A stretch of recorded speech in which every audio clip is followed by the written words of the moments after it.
Every critic of JobsOhio cites the same word: transparency.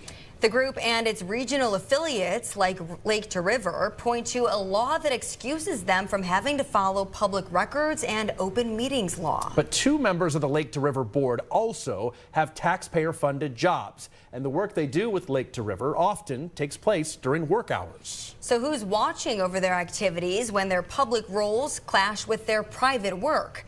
Caitlin McCarthy questions what's in place to make sure the taxpayer isn't getting taken advantage of in part 2 of this Watchdog series.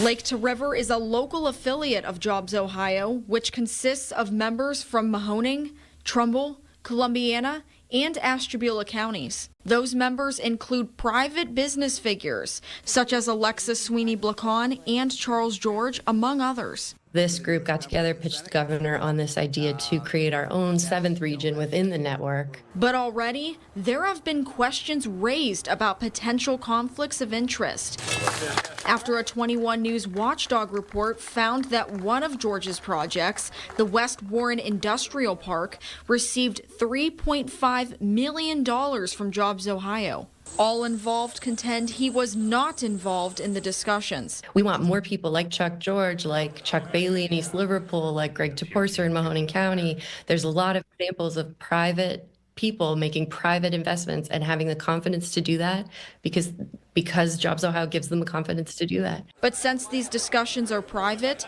we have to trust that not only was George not involved, but that no one else who worked on the project felt any pressure to make sure his project got what he wanted. Two of the board members present a more complicated picture. Anthony Trevina and Penny Trina serve in their primary roles as heads of the Western Reserve and Columbiana Port Authorities. Since both are public entities funded by the taxpayer, 21 News put in public records requests seeking all of their communications with Lake to River and JobsOhio. Those requests were denied. Trevina says he is not allowed to share this information to the public, pointing to exemptions in Ohio law for proprietary information of an employer or to a nonprofit. Basically, as long as the law recognizes JobsOhio as private, Trevina's hands are tied. The reason for that is so that companies their guard is down, that they're willing to come to our community.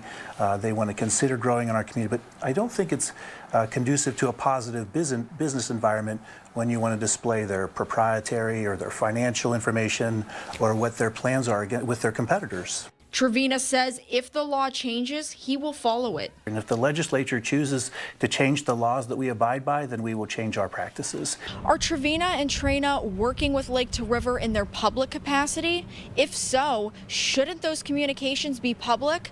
Or are they working in their private capacity? If so, isn't there a conflict of interest working with a private entity that does similar work to what the taxpayers pay them to do?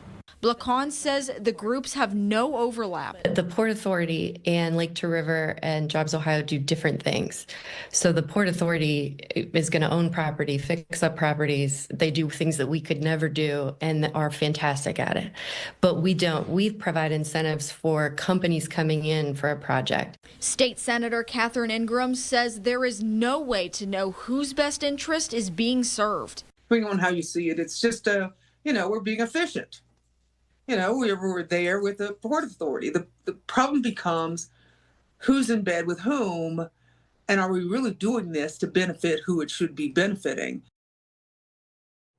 I spoke to Trina by phone, who referred all comment to her legal counsel. Next week, we will look at opposition dating back to the start of JobsOhio.